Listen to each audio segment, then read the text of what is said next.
నీ పాద సేవలో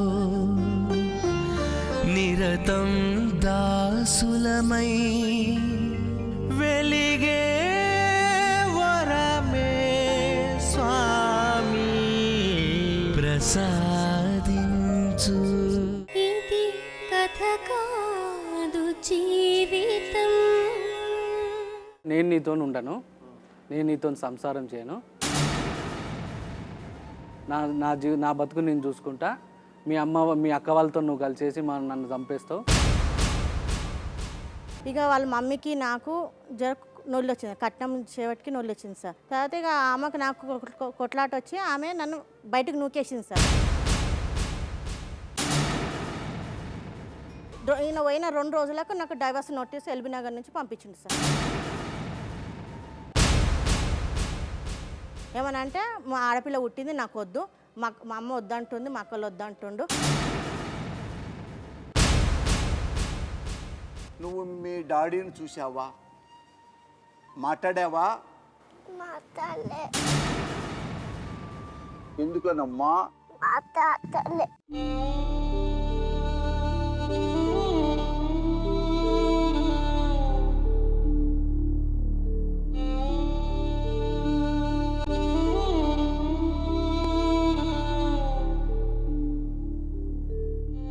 ఇది కథ కాదు జీవితం.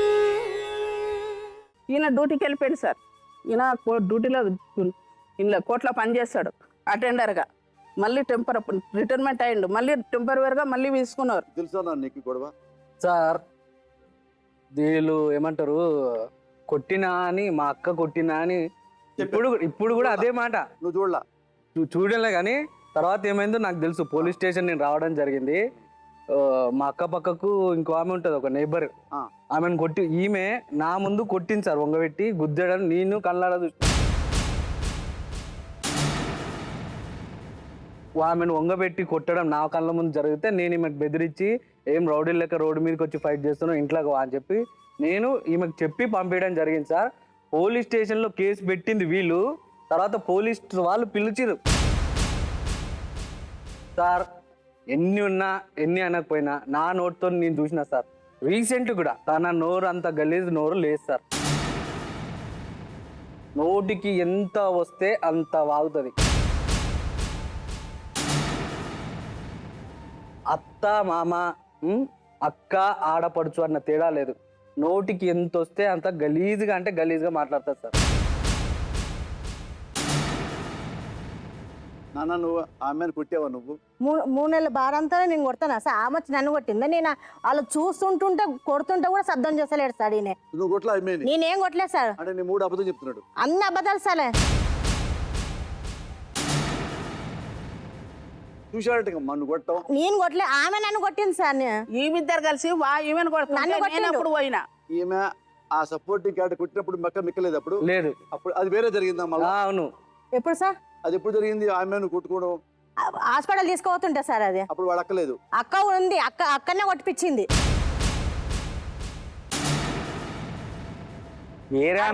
వాళ్ళు వచ్చిండ్రు. ఆగమ్మా, నాన్న ఎట్టయిపోయిందండి కాపురం. వీళ్ళిద్దరి మధ్య ఎంతమంది దూరారు, అంతమంది దూరేశారు. కాపురం నాశనం చేశారు. ఇప్పుడు ఇంతమంది దూరపోతే ఈ కాపురం నాశనం అయిపోతుంది ఫిక్స్. ఎందుకంటే అతను సార్ నేను కళ్ళతో స్వయంగా చూశాను, నా భార్య ఆమెను కొట్టడం, మక్కని చెప్పట్లా, ఆమె కొట్టచ్చు. ఆమె అసలు నేను కొట్టాలా ఎవరిని? నువ్వు ఇందాక మాట అన్నావు, యాదగిరిగుట్ట దగ్గర అది హాస్పిటల్లోనే మేమ్మ వాళ్ళ చెప్పంటే నాకు ఎవరు లేని చెప్పరన్నావు కదా. ఆ కోర్టులో కేసులు వల్ల అన్నావు మాట.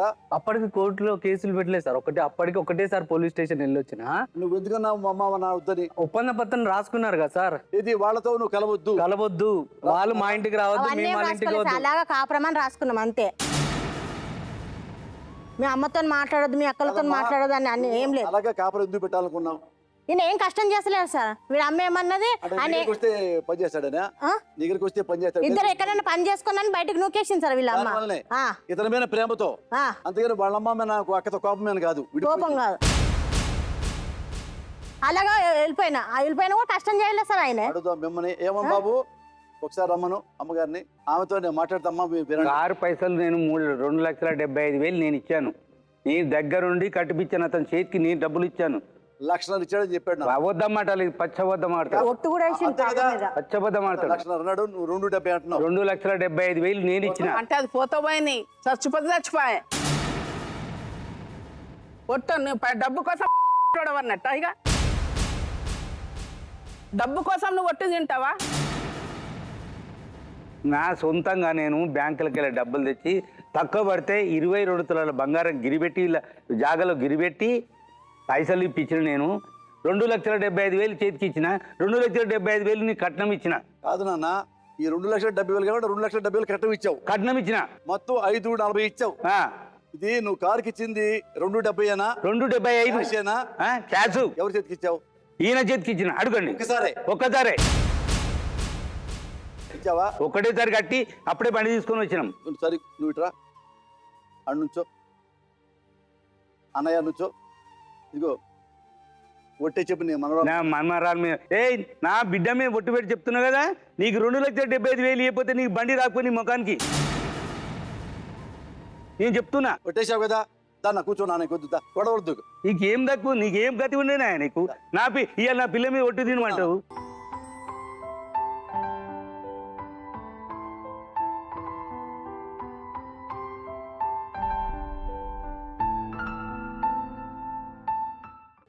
అమ్మా రాదమ్మా, నిన్ను 2-3 చిన్న ప్రశ్నలు అడుగుతా, ఎక్కువ నేను ఇబ్బంది పెట్టను. వాళ్ళు కాపురానికి వస్తే, ఆ అమ్మాయి మీ ఇంటికి వస్తే, కొన్నాళ్ళు మీ ఇంటి ఉన్న తర్వాత నీ మూడు నువ్వు పనిచేయడు, నీ మూడు పనిచేయడు, నువ్వు పని చేయవు, మీకు అన్నం ఎవరు పెడతారు? పోయి కట్నం పట్టురా, లేకపోతే బయటికి వెళ్ళిపో అన్నావా? లేదు, అలాంటి అవసరమే లేదు మాకు. అడగల కట్నం? లేదు. నిజంగా నిజంగా అలాంటి లక్షణాలు మాకు లేవు. నా బిడ్డ మీద ఒట్టు. మేము అడగలేదు, మాకు అలాంటి ఉద్దేశమే లేదు. ఏమ్మా, ఆమె తను కొట్టేసి నేను కట్నం ఎప్పుడు అడగలేదు అంటుంది, ఏం చెప్తావు దాన్ని? అడిగింది సార్ కట్నం, అదిరంగా కట్నం కావాలని అడగలే. నువ్వు దీపావళి ఇనాముకే నేను ఏనాడు నాకు కట్నం అనాల్సిన అవసరమే లేదు నాకు. మరి నన్ను ఎందుకు వెళ్ళగొట్టినావు బయటికి? మళ్ళా నేను ఎందుకు? తనంతల తన బ్యాగు తీసుకొని పోయింది. నేను అక్కడ షాప్ లో ఉన్నా, ఫోన్ చేసింది, మా అమ్మ వచ్చింది నన్ను తీసుకొని పోతుంది అని. కనీసం బర్త్డేకు పంపనంత మాత్రాన నువ్వు పోతావా? దాంట్లో మా పరిస్థితి కూడా చూడాలి కదా, బాబు లేడు ఇంట్లో అని పరిగెత్తుకుంటూ వచ్చిన. వచ్చేసరికి మూట చదురుకుంది, వాళ్ళ అమ్మ వచ్చేసింది. ఆల్రెడీ వాళ్ళ అమ్మ వాళ్ళు ఏదో మాట్లాడుకుంటున్నారు. ఏంది ఇది 4 గోడల మధ్యన మాట్లాడుకునే సమస్య, ఇది మీరు రోడ్ ఎక్కొద్దు, ఏదన్నా వింటే చెప్పు. బర్త్డేకు మాకు వీలు కాలేదు, మేము పంపలేదు. దాని మాత్రాన్నే ఫోన్ చేసుకొని తల్లిని తీసుకొని డబ్బు చదురుకుందో మరి ఏముందో. ఆ 3 నెలల్లో నీ మూట చదురుకొని పోవాల్సినంత అవసరం ఏమొచ్చింది? ఏం చదురుకోవడమైనా మూటలా? ఇంకా నాకేం తెలుసు. మూటంటే బ్యాగ్ బట్టలని అర్థం. ఎందుకు వెళ్ళావు మరి? అమ్మని పిలిపించుకొని సొమ్ములు బట్టలు అన్ని అల్మారాల్లో బయటకు నూకేసినాక మా అమ్మని పిలిపించిన సార్. ఈమెనే బయటకు నూకేసింది. నాకు అవసరమే లేదు. నూకేసిన తర్వాత మిమ్మల్ని పిలిచావా? మా అమ్మని పిలిపించుకున్నా సార్ నేను ఫోన్ చేసి. ఎందుకు నూకేసింది? కట్నం గురించి సార్, కట్నం గురించి, అదనంగా కట్నం కావాలని నూకేసింది సార్. బిడ్డ మీద ఉట్టేసి మరీ చెప్తుంది కట్నం. నేను కూడా ఒట్టేసి చెప్తా సార్, నేను కూడా దొంగొట్టలు నేను కూడా వేస్తా ఏమంటే. ఇప్పుడు వాళ్ళేం చెప్పింది నేను విన్నా. ఇప్పుడు నువ్వేమని, నీకేం కావాలి చెప్పు, నీకేం కావాలి? ఇప్పుడు నేను పోతున్నా నేను అంటున్నా, వాళ్ళు వద్దంటుండు సార్ వాళ్ళు. ఈ లెవెల్లో మీరు ఇంత మనసులో ఎవరు మాట్లాడలే, గుండెల్లో పెట్టుకొని పైకి మాట్లాడుతుంటే ఎవడు మరి కాపురం నిలబడదు కదా. నన్ను వెళ్తే నిజంగా నిలబడదు. నేనంటాను, ఒక నువ్వు ఎన్ని కోట్లకైనా వెళ్ళు, అతని మనసులో లేకపోతే నువ్వు వెళ్ళలేవు. అతను ఎన్ని కోట్లకైనా వెళ్ళు, నీ మనసులో లేకపోతే నువ్వు కాపురం చేయలేవు. నాన్న, ఆ అమ్మాయి సారీ చెప్తే ఇంకెప్పుడు తప్పు చేయనంటే తీసుకోవడానికి ఏంటి నీకు? ఎప్పుడు తప్పు చేయను అనే దానికి 1 సంవత్సరం నెల కాదు కదా సార్. విడిపోయి ఉన్న వేరుగా ఉంటుంది. 7 సంవత్సరాలు అవుతుంది వేరుగా ఉండి. సారీ చెప్పిన తప్పైన వస్తాను, వద్దు సార్.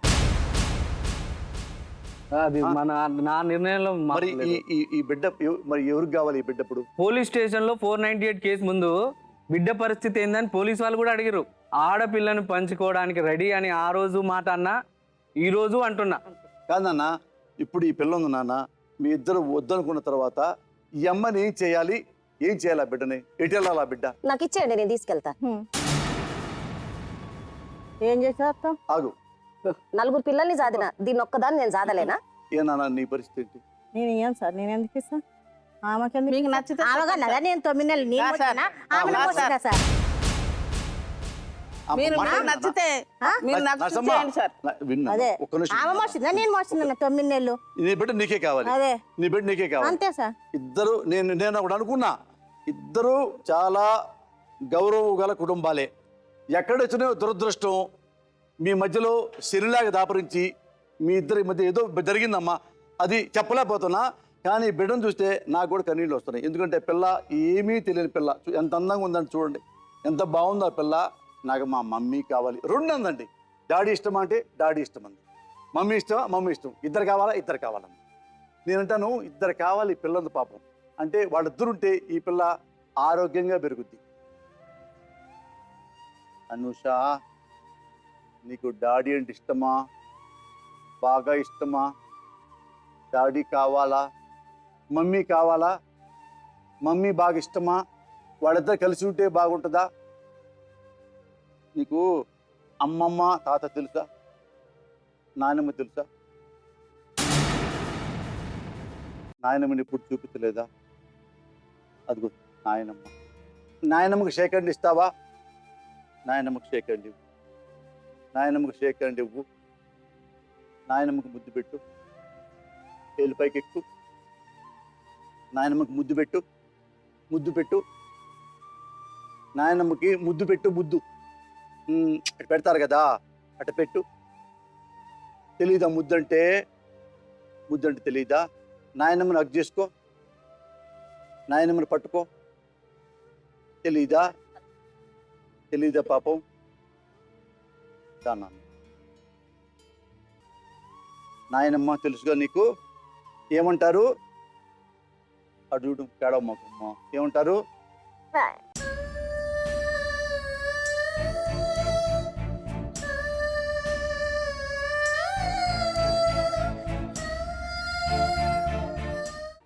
డాడీకి షేక్ హ్యాండ్ ఇవ్వమ్మా.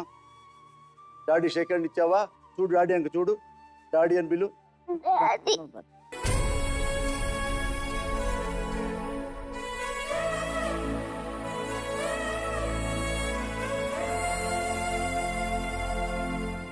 పిలు. ఇదిగో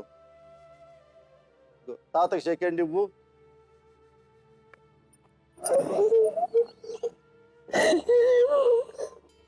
నాలో ప్రాణాలన్నీ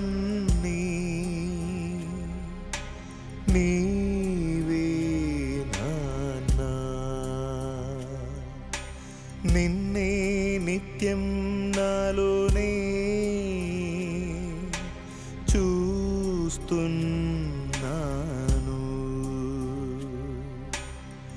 నీవిచ్చిన నా హృదయమిది, నీ సడివిన కాగినది.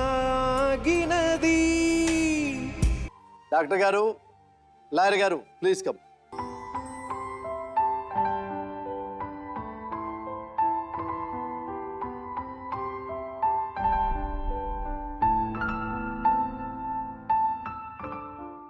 లాయర్ గారు, ఇప్పుడు వీళ్ళందరూ మాట్లాడుకుని నేను మాట్లాడి మొత్తం మీరు విన్నారు.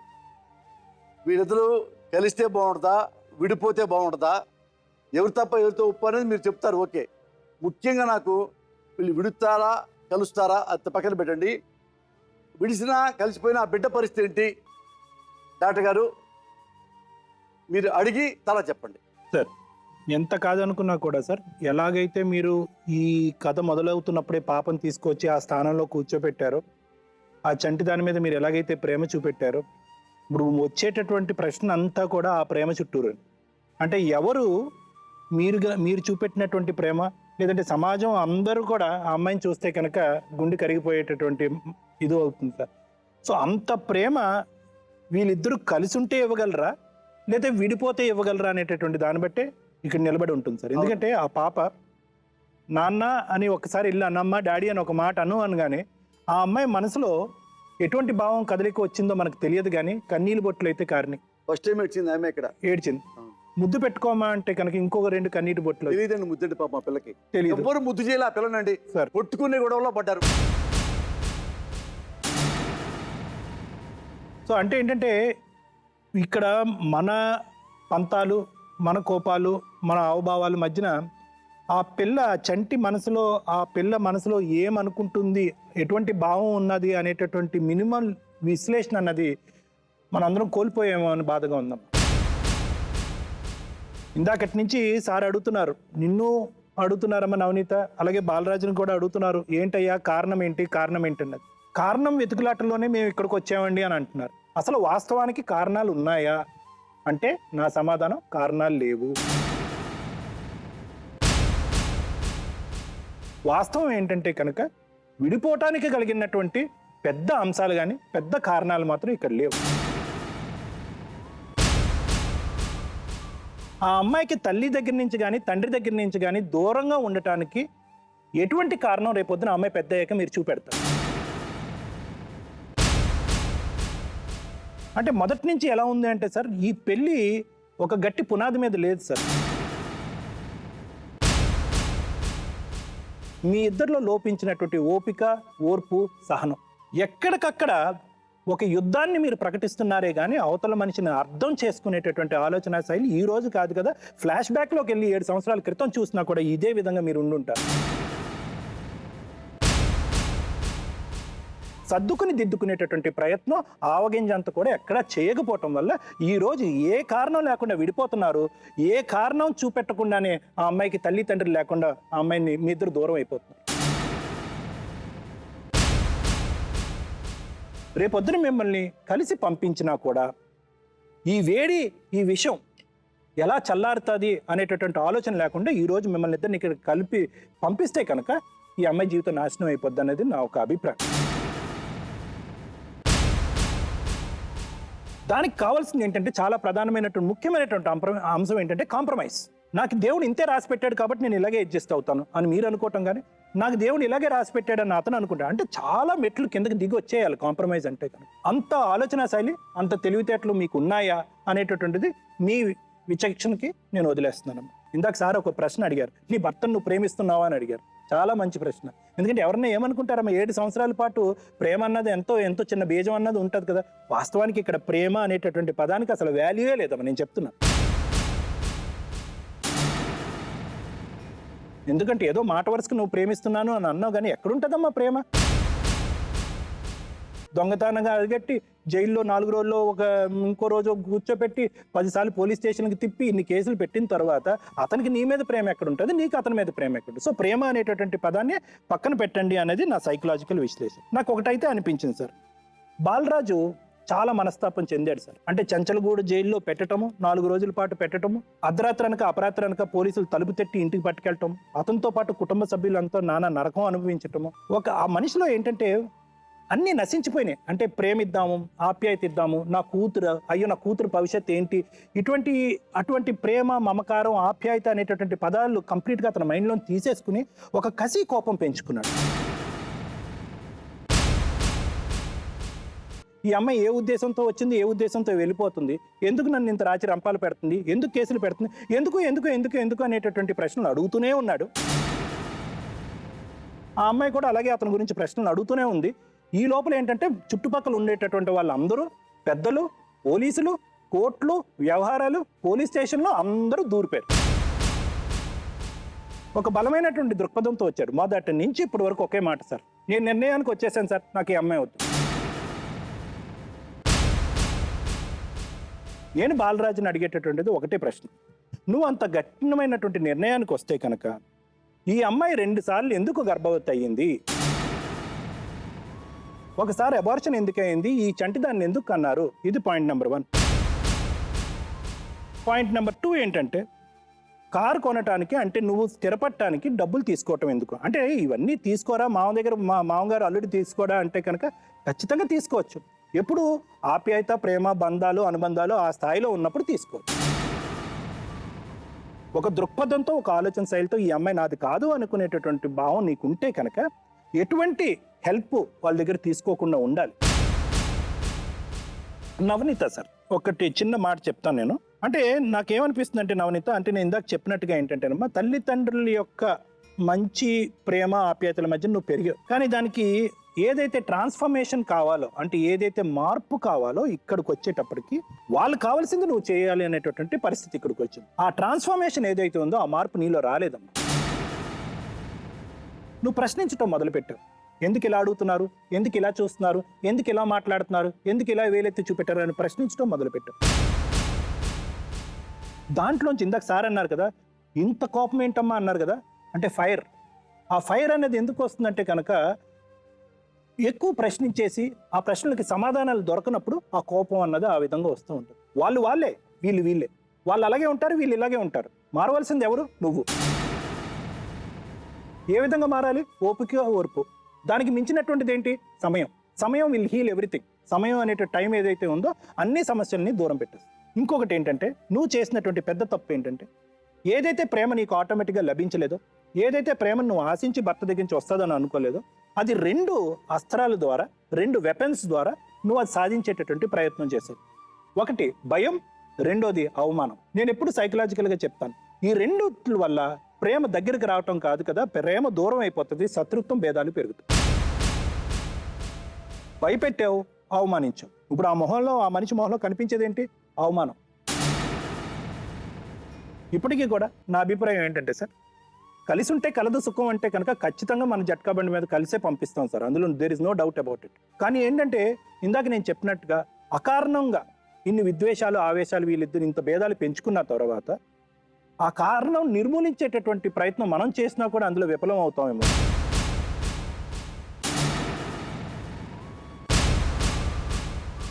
సో దానివల్ల ఏమవుతాయి అంటే కనుక ఈ విద్వేషాలు, వైషమ్యాలు ఇలా కంటిన్యూ అవుతూ ఈ పాపకి ఇంకా కన్నీటి చుక్కలు ఇంకా ఈ అమ్మాయి కళ్ళల్లోంచి కాలేటటువంటి పరిస్థితి వస్తుందేమో.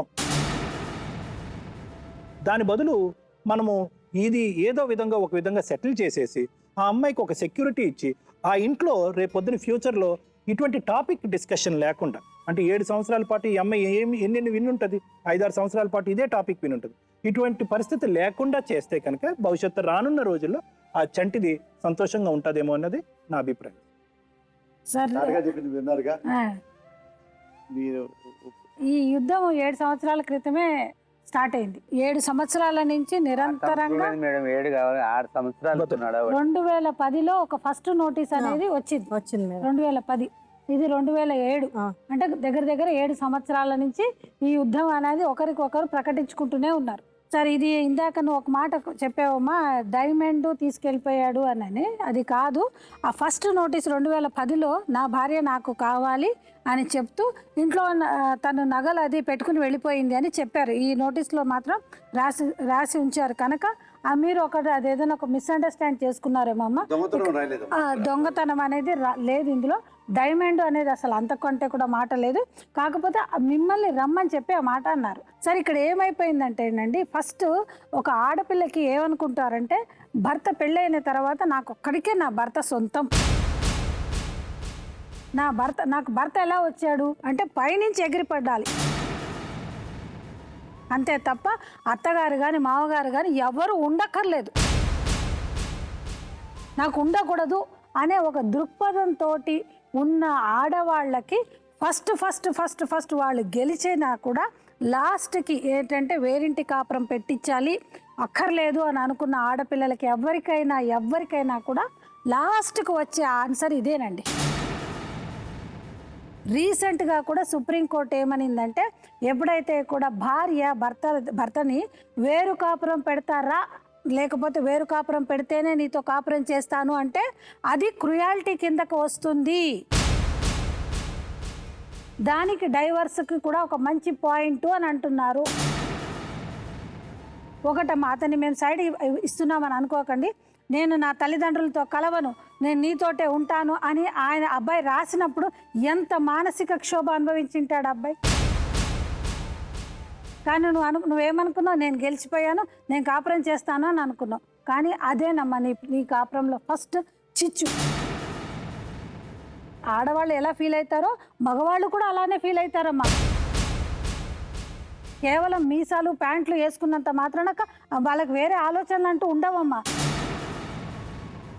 ఎందుకంటే పెళ్ళైన తర్వాత కూడా అమ్మ దగ్గర కూర్చోవాలి, అమ్మ దగ్గర అన్నం తినాలి, అమ్మ అన్నం పెడితే అమ్మ చేసిన వంటలు రుచి చూడాలి అని ఉంటుంది. కానీ పెళ్ళయింది కదా, నువ్వు మగవాడివి కదా, నువ్వు ఏడవకూడదు, నువ్వు మగవాడివి కదా, పెళ్ళైన తర్వాత కూడా మీ అమ్మతో మాట్లాడకూడదు అనే ఒక దృక్పథంతో ఇలాంటి కాపురాలను విచ్ఛిన్నం చేసేసుకుంటున్నారు. కనుక ఆ అబ్బాయి అదే కోపంతో అక్కర్లేదు కదా, నాకు మా అమ్మ వాళ్ళు అక్కర్లేదని అంటున్నావు కదా, అస్సలకి అని చెప్పేసి ఆ అబ్బాయి ఒక తొందర నిర్ణయం చేసాడంటే అస్సలు అక్కర్లేదని చెప్పేసి వాళ్ళ అమ్మ వాళ్ళని వీళ్ళతో కలిపేది చేయలేదండి.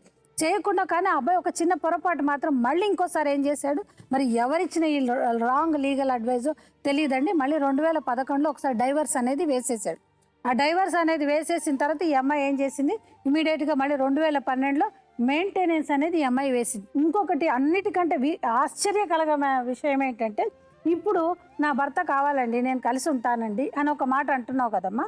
నువ్వు పెట్టిన కేసులో ఆయన అదృష్టం కొద్దీ ఆయన అక్విటల్ అయ్యారంటే ఆయన గెలిచాడు కనుక నా భర్త కావాలి అని అంటున్నావు.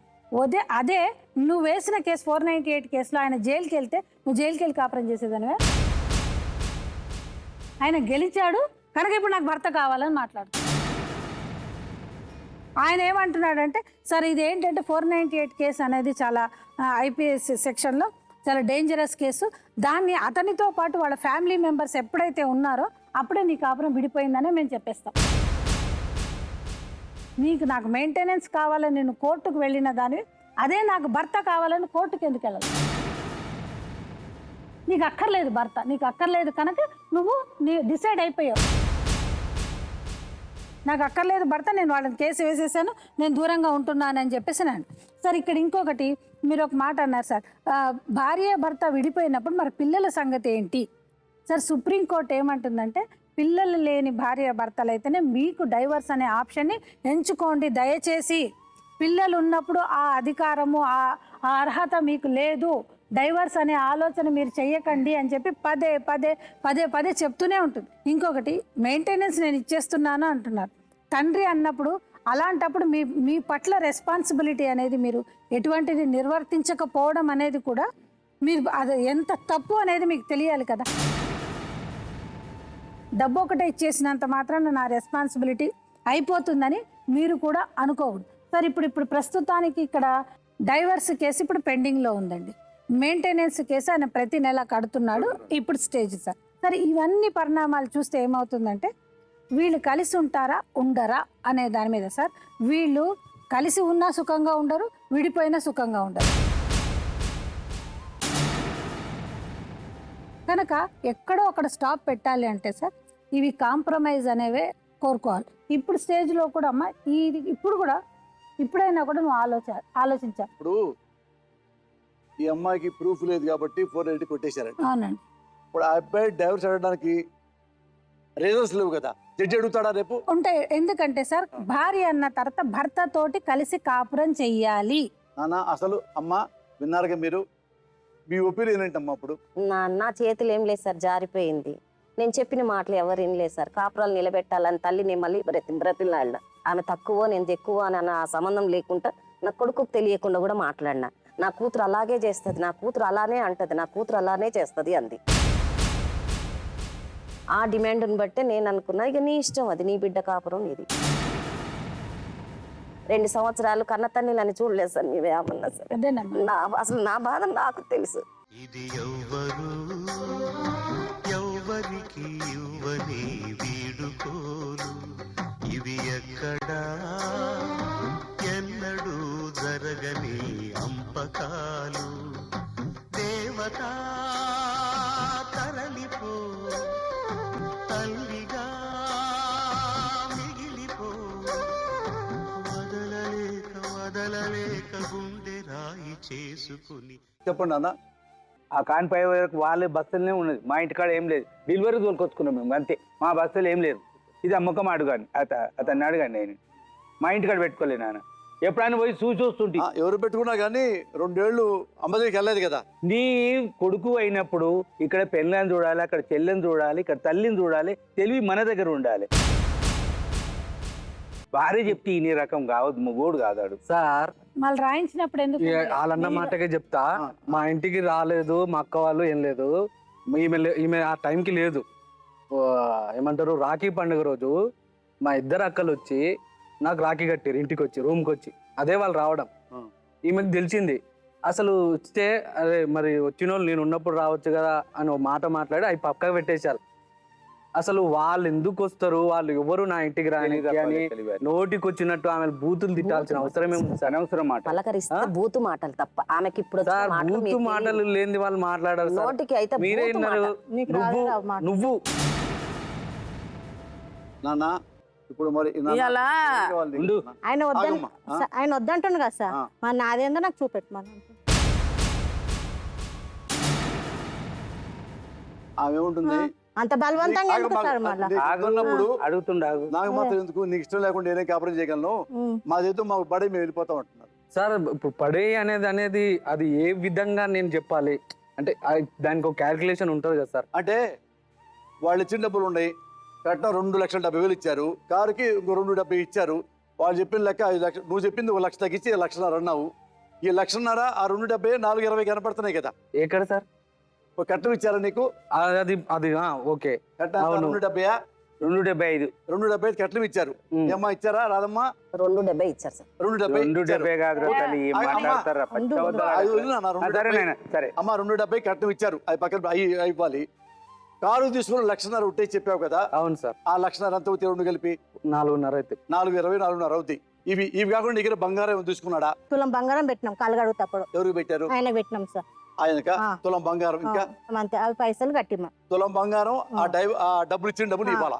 మళ్ళీ కిరాయి కట్టినా 30,000 సార్. ఏ కిరాయి? కిరాయి 8 నెలల నుంచి కిరాయి కట్టలే మేడం. ఇంటికా? ఇంటి కిరాయి కావాలంటే ఇల్లుగలలో ఫోన్ చేపించి మాట్లాడిపిస్తా. కిరాయి కట్టలే 30,000. ఆ 30,000 యాక్సిడెంట్ చేసి ఎంత అయినాయి? 35,000. ఇవన్నీ టోటల్ చేసి నాకు నా పిల్లకి ఎంత ఇస్తారు ఈ మన ఇప్పుడు ఇచ్చేయమను, ఇప్పుడు ఇచ్చేసే విడాకులు. నాకు ఈ సంవత్సరం చేతగాను చాతైన యుద్ధం మాటలు 1.5 2,70,000 ప్లస్ కారు యాక్సిడెంట్ 30,000 ఇచ్చావా? కారుకి 35,000 కోర్టులా ఏంటి చెప్పు? బెయిల్ కి పైసలు కట్టిండు నాకు. ఎంత? బెయిల్ కి పైసా 5,000 సార్. బెయిల్ దాన్ని ఏమంటారు కేసు ఎంత కట్టినా? నేను షూరిటీ కింద బెయిల్ పైసలు ఇచ్చిండు సార్. బెయిల్ పైసలు ఇచ్చిండు 5,000 సార్. కారు యాక్సిడెంట్ అయితే 30,000 తీసుకున్నావు. లేదు సార్, చేసుకున్నాడు. నానా నువ్వు కారు రిపేర్ 30,000 ఇచ్చావా? చక్కర పెట్టిండు. చక్కర పెడితే 35,000 పెట్టి ఇడిపించుకొచ్చిన. నువ్వు 2,70,000 కట్టం తీసుకుంది, 1.5 కారు తీసుకుంది, ప్లస్ 10,000. కారు కాదు సార్, సపరేట్ సంసారం పెట్టినాక నువ్వు బతుకు అని ఆయన ఇంతలో ఆయన ఇచ్చింది. నేను డిమాండ్ చేయలే, నేను భయపెట్టలే. ఇంకేం అది గుర్తు పెట్టుకోండి. తప్పడద్దు. కానీ అయిపోయింది. ఇచ్చాడు సార్, చెప్తున్నా. కార్కి ఇచ్చాడు, కార్కి ఇచ్చింది కాదు మనకు. అవును ఇచ్చాడు. అవి ఇచ్చేయాలా?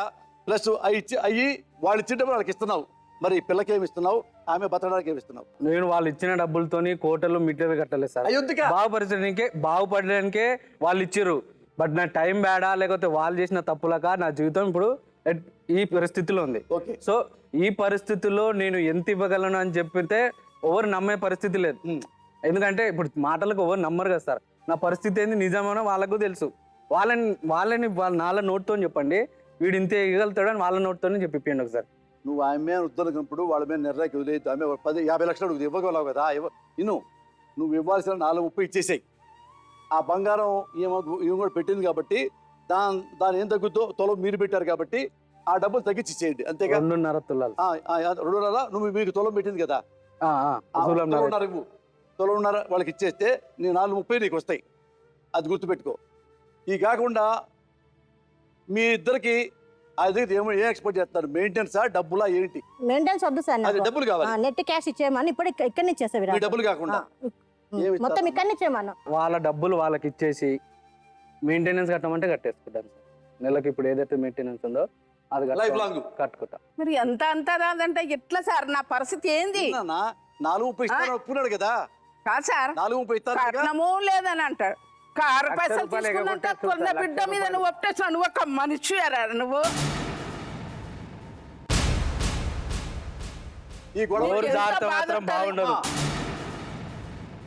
ఈ డబ్బులు రావు. ఏదైనా పద్ధతిగా మాట్లాడమని నోరు జాతే మా దారికి రాదనుకున్నావా? అతను ఆడి సంపాస్తా మీరు ఇచ్చిన డబ్బులు అంటున్నావు. నువ్వు పెట్టిన కేసులకు నా జీవితం పోయింది ఇస్తావా? నువ్వు పెట్టిన కేసులకు నా జీవితం పోయింది ఇస్తావా? ఎందుకు చెప్పి కేసులు పెట్టి జైల్లో పంపించిన మేడం నువ్వు జరగ అమ్మా, నువ్వు జారకమ్మా.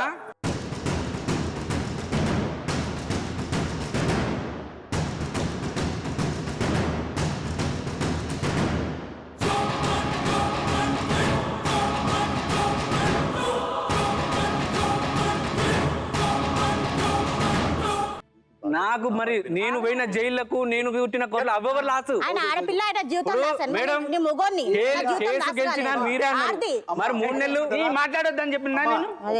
3 సంవత్సరాలు తిరిగిన కేసుకి మళ్ళీ ఆమె కట్టిస్తుంది. ఒక్క నిమిషం ఆగు. అమ్మా ఓ పని చేస్తాం, మీకు కాంప్రమైజ్ కూడా వద్దు. నేను మేడము డాక్టర్ వెళ్ళిపోతాం, మీరు కొట్టుకోండి, మేము వెళ్ళిపోతాం. మాకు అవసరం లేదు సార్ కొట్టుకునేది. లేదుగా. ఇప్పుడు ఎవరు మొదలు పెట్టిరో మీ కళ్ళ ముందే ఉంది. ఆగండి, మీరు కొట్టుకోకపోతే ఆగండి. కొట్టుకుంటారు, మేము ఇష్టంగా వెళ్ళిపోతాం, గుద్దేసుకోండి మీ ఇష్టం. మాకు వద్దు, మాకు ఇచ్చేది ఏందో ఇచ్చేయమని. నేను ఇచ్చిన కాడికి ఈమె అయ్యారు. అమ్మా వద్దు, బంగారం ఎంత ఇచ్చావు పిల్లకి? 3 తులాలన్నర 3 తులాలు. ఎంత ఇచ్చారు? ఏడ తెచ్చింది 3 తులాలు? ఏడుందిరా నీ బంగారం ఏదిరా? ఏడ పెట్టిన మూడు తులాలు? ఒక వరుస పుస్తలు తాడేసిన, పుస్తలు తెచ్చిన, వంకు పెట్టిన. ముందు రెండు తులాలు అనుకున్నారు కదా, మూడు తులాలు, తులాలు. అదే 3 3.5 అయితే ఒకటి తీసేసారు కదా సార్. నాకేదో పెట్టిరని నా తులం ఉందో తులం లేదు ఏం లేదు సార్. ఇప్పుడు యాక్చువల్ గా నాకు అర్థం కాలేదు. ఇప్పుడు ఇంత దూరం వచ్చి డబ్బుల గురించే డీటెయిల్ గా మాట్లాడిపించి వాళ్ళు డబ్బులు వసూలు చేయనీకి వచ్చారు తప్ప జీవితం నిలబడాలి, పోయిన జీవితాన్ని కాపాడుకోవాలి, నిలబెట్టుకోవాలి. సార్ ఇదే సార్ వద్దన్నది కారణం ఇదే కదా. మరి ఇంకెందుకు టాపిక్? మరి ఇంకెందుకు టాపిక్ అన్నా? మరి డీటెయిల్ గా నువ్వే కలుస్తావా? అంటే ఇప్పుడు డీటెయిల్ గా నేను కూడా డబ్బుల విషయం చెప్పాలా? ఏమేమి ఇచ్చినా ఏమేమి ఖర్చు అయినా నేను చెప్పలేదు ఎందుకు? నువ్వు కలుస్తావా? డబ్బులు టాపిక్ వద్దు. అరే డబ్బు కలిసే ఎట్లా కలుస్తారు సార్? మరి కలవడం అంటే ఆ టాపిక్ ఎందుకు? ఇంకా నువ్వు నీతిమంతుడిలాగా వాడు దొంగలాగా మాడతావు. మరి నీతిమంతుడిగా నేనేమో దొంగతనం చేసిందా? కాదు కదా, ఇక న్యాయబద్ధంగా తీసుకున్నానే కదా. నన్ను కోట్ల చుట్టూ తిప్పినందుకు నా జీవితం ఖరాబ్ అయింది కదా. ఇప్పుడు మీకు డబ్బులు ఇవ్వాలి, మీ జీవితాలను నిలబెట్టాలి. మరి ఖరాబ్ అయిన జీవితాన్ని నేను ఎట్లా నిలబెట్టుకోవాలి చెప్పండి.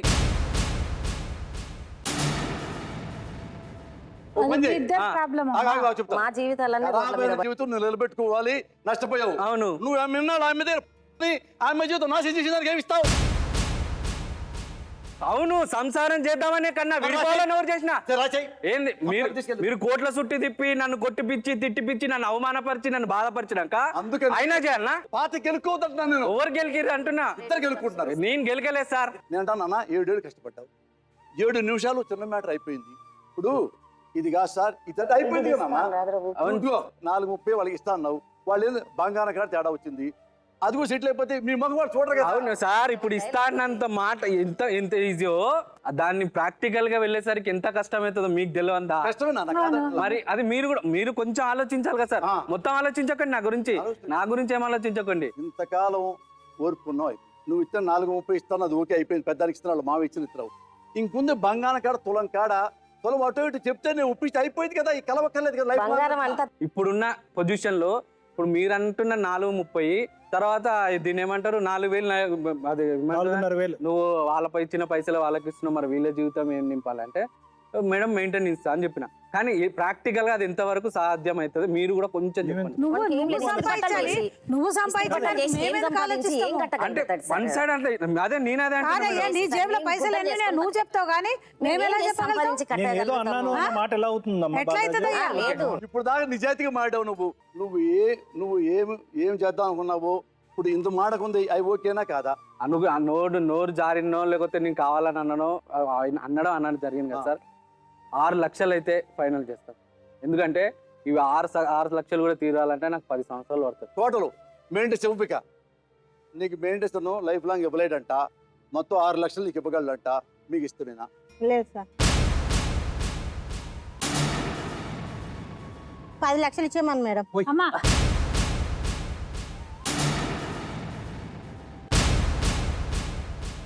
అతను ఆస్తులు ఎక్కడ నీకు తెలుసా? ఏమైనా ఉన్నాయా? ఏమున్నాయి సార్? మరి లేవు అందుకని ఆడటాడు పాప. అతను లేవు అంటాడు కదా. ఏం లేను ఇస్తానంటే గొప్పోడు అది తీసుకోవచ్చు, నువ్వు పెట్టు, నువ్వు చూసుకో, తప్పదిక. అతను పెద్ద అయితే ఇస్తాడు లేదు, ఆ పెళ్లికి వచ్చి ఇస్తాడేమో, అతను బాగుంటే ఆ అమ్మాయి నచ్చి అప్పుడు చూసుకుంటాడు. అది 6 వరకు ఇవ్వగలరు. సార్ ఎప్పుడు ఇస్తారు సార్? టైం ఫ్రేమ్ టైం పెట్టుకుని నువ్వు 6 ఒప్పుకున్నారు నాన్న, నీకు ఏ సంబంధం లేదు మీకు, నువ్వు పీస్ఫుల్గా బతుకున్నాను, పీస్ఫుల్ బతుకు, సెటిల్ చేసుకో, నీ జీవితం స్వేచ్ఛగా బతుకు. ఇప్పుడు ఇచ్చామని సార్. ఆగు, తొందరపడ మంచిగా మాట్లాడుతున్నావు అమ్మా. ఇక్కడ కూర్చోబెట్టి ఇప్పుడు సంచులు లాజిక్ తీసుకొస్తున్నారా? మాట్లాడుకుందాం అమ్మా. కొంచెం ఇది ఉన్నట్టు మాట్లాడాలి. పంచాయతీ చేయమంటే సరే అమ్మ. 3-4 months అయితే మరి. పడుతుంది. అమ్మా సరే ఇగో ఈ బాలరాజ్ 3 months. అమ్మా 3-4 నెలల్లో మొత్తం ఇస్తాను, న్యాయమే నాన్న. సార్ అయితే ఇప్పుడు ఆ అబ్బాయి 4 నెలలు అన్నాడు కదా సార్, మీ పర్మిషన్ తోటి ఒకవేళ ఇంకొక 5 నెలలు వేసుకోమ్మా, నాన్న ముందు 5 months. ఓ నెల అమ్మా వద్దు, 6 నెలలు ఒప్పిస్తాడు. సరే. 6 నెలలు వద్దు, 3 మీరు- తయ్యా. ఊపిరి పిలిచి మీరన్న కార్గేసాయి. ఆ టైం సరే సార్. ఈయన డబ్బులు కట్టేవారు మెయింటెనెన్స్ కట్టాలి. ఎట్లా చదవాలి స్కూల్ ఫీజు ఏమైంది? నన్ను ఎవరికి చెప్పండి. అట్లా కాదు మేడం, మన 5 నెలలైనా మెయింటెన్స్ చేయకపోతే మరి నేను ఎట్లా మా స్కూల్ ఫీజు ఎట్లా మేడం నాకు? నెలకి అవుతుంది, అమ్మాయికి నెలకి 500 రూపాయలు అవుతా స్కూల్కి, సంవత్సరానికి 20,000 సార్. సంవత్సరం 20,000 కదా సార్, నేను నెలకి 3,000 ఇస్తా. కానీ ఓకేనా? ఇది మా అమ్మాయి అనుకుంటా, నా మేనగోళ్ళు అనుకుంటా. ఇక అతను వదిలేయి కానీ అమ్మరాయ్. ఈ 6 లక్షలు డీడీ రూపంగా ఆ అమ్మాయికి ఇచ్చేయండి. ఇప్పుడు కోర్టులో కేసు పెండింగ్ లో ఉంది కనుక మీ ఇద్దరే ఒకసారి జడ్జి గారి ముందరికి వెళ్ళినప్పుడు మేము కాంప్రమైజ్ అవుతున్నాం ఈ కేసులో అని చెప్పండి. ఇమీడియట్గా మీరు డేట్ ఏదైతే రోజు నాడు ఫైల్ చేశారో దాన్ని కూడా క్యాల్కులేట్ చేస్తూ ఆ కన్వర్ట్ చేసిన తర్వాత మ్యూచువల్ కన్సెంట్ డైవర్స్ కింద మీ ఇద్దరికి డైవర్స్ అనేది ఇచ్చేస్తారు. అమ్మాయి అతను పెద్ద అయిన తర్వాత ఆయన బిడ్డ కాబట్టి గ్యారంటీ పెద్ద అయితే ఆమె హెల్ప్ చేస్తాడు. పెద్ద అయితే ఆయన అడగొద్దు, అవి చెప్పడం. మనసుకు బాధ మనిషికి